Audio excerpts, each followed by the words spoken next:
My dad really is the one that primarily was the big influence on me in getting into riding. He grew up riding dirt bikes, and he absolutely loved, ate, slept, breathed motorcycles in general. And a lot of the riding he did as a kid was on dirt bikes.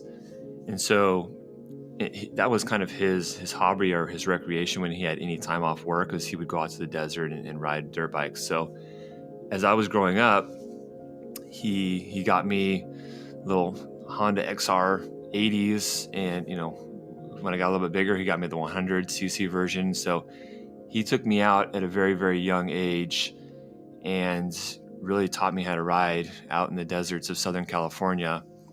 And even before that, he had me on, when I was 3 or 4, the power wheels, and then the scooters, just anything 2 wheels. My dad had me on and riding at a very, very young age. So it was very much that father influence that really got me riding at a very young age in life. I'm Matt Laidlaw, a YouTube content creator and general sales manager at Laidlaw's Harley-Davidson in Los Angeles, California. To me, riding, it means a lot of things, and it has a lot of functional or practical reasons that I do it, and also recreational.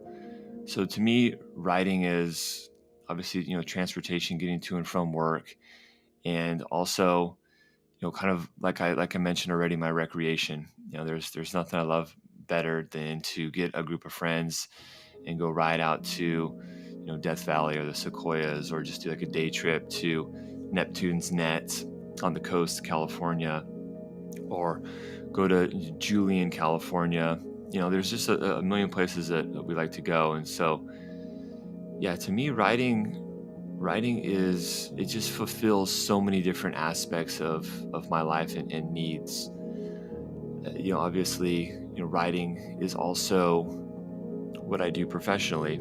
I sell Harley-Davidson motorcycles. And so being able to communicate that love of motorcycles that I have to customers that walk through the door, and to people, that watch my YouTube content, it's what I'm all about. The best way I can describe it for me is connecting with nature and just feeling all the elements that, God's given us on this earth. So, and I always tell people too, if you go up Highway 1, Pacific Coast Highway in a car, it doesn't really do nearly as much for you than if you were to do it on a motorcycle, because you can't see and feel it like you can on a motorcycle.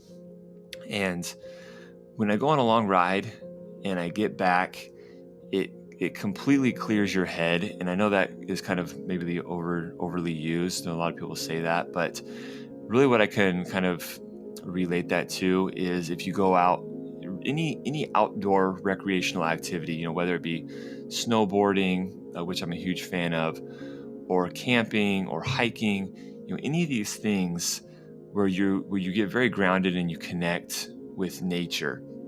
And when you get back home, it's almost like the little things in life don't bother you as much anymore. It's like, okay, I can see the big picture now a little bit better. And motorcycling 100% does that.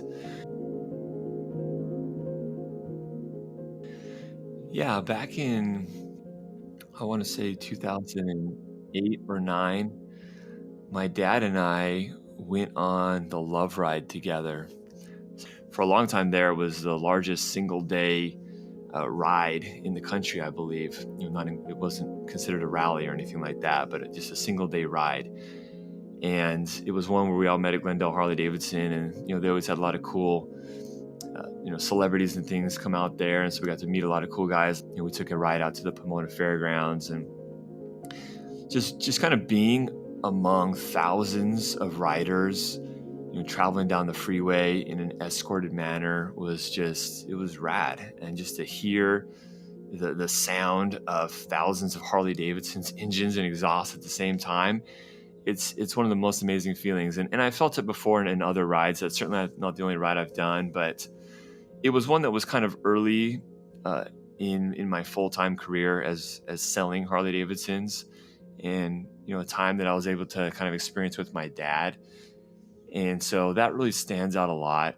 And another ride that really stands out is one time, this was probably around 2013 or 14, we took a group of my coworkers and we all rode out to Death Valley. And we timed it just perfect. I believe it was like around this time, around April or May.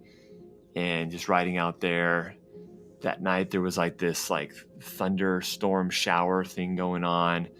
And just having that out like on the dunes was just surreal and amazing. And just riding through Death Valley and just seeing all the cool natural kind of phenomenons that happen out in Death Valley with perfect weather as well was just pretty awesome.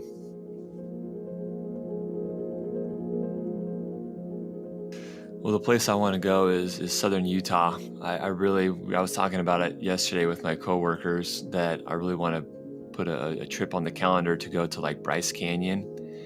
That area is phenomenal. Just the mountain, the arches and everything that you can find out there are pretty amazing. There's not too many places like it in the world.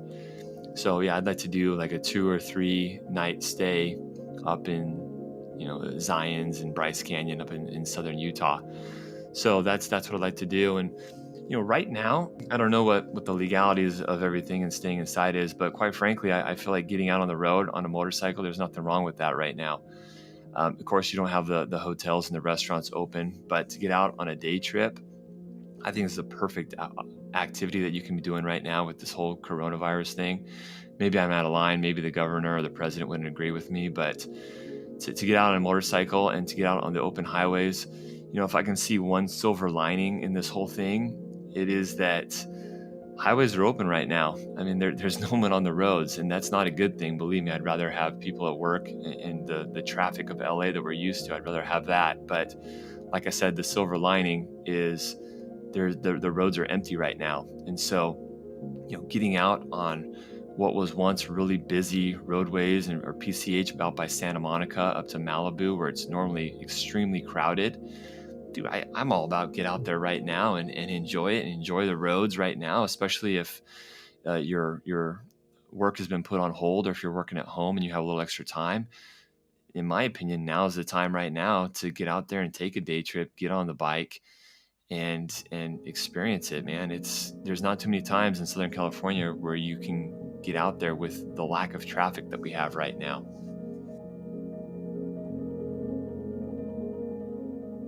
I ride because of what I do professionally. I sell Harley-Davidson motorcycles, and so I love to see people pick up the sport and the hobby of riding motorcycles and to pass on my love and enjoyment of riding motorcycles like my dad did to me. It's very rewarding. I'm very fortunate in the fact that, I'm not doing a dumb, boring office job. No offense to anybody that does that type of work, but I'm very fortunate that I get to pass on to new riders my love for, riding on 2 wheels. Yeah, Livewire really excites me a lot. I think that one of the major criticisms that Harley-Davidson's had over the years is that they are just relying on their same old V-twin air-cooled pushrod technology that they've been doing for a long time, which I love, by the way, and I think they should always have that. But to come out with something like Livewire that is so advanced in technology, especially in this industry, Harley's the first major manufacturer to come out with an electric bike. It's awesome to see Harley do something like that, and in Harley-Davidson's way. Some of these other electric motorcycle companies that are making bikes right now, their execution is nowhere near what Harley-Davidson's is, as far as the fit and finish, the quality, just the way all the parts kind of meld together, everything specifically designed for the Livewire. And so I'm a huge fan of it. I love it. We were actually just messing around with it yesterday on our demo unit, setting up the HD Connect on it. But I think it's great to see Harley-Davidson, kind of break that mold of what people expect from them and come out with something like the Livewire. And so I absolutely love it. I feel like it's going to take a little time for the core Harley-Davidson customer to kind of attach onto it and to really start having the same passion that I have for it. And either that or, new people, new blood coming into the Harley-Davidson world, whether it be your electric car enthusiasts or whatever, come in and enjoy that bike. We haven't seen, explosive sales in the Livewire yet, and I don't think Harley-Davidson really anticipated it would be that because the Livewire is very much their halo model, and it is an expensive motorcycle. But I think as Harley-Davidson kind of bolsters its offering and its portfolio, I think more people will adopt that technology. And I think there's just things that are just misconceptions out there right now as far as range and range anxiety, and people don't really understand, or I think sometimes you have to break it down to people that, hey, you know what, your typical ride that you normally do isn't more than 120 or to 140 miles anyways. And so this whole idea of you getting stranded out on the road is really not applicable in 90% of your riding.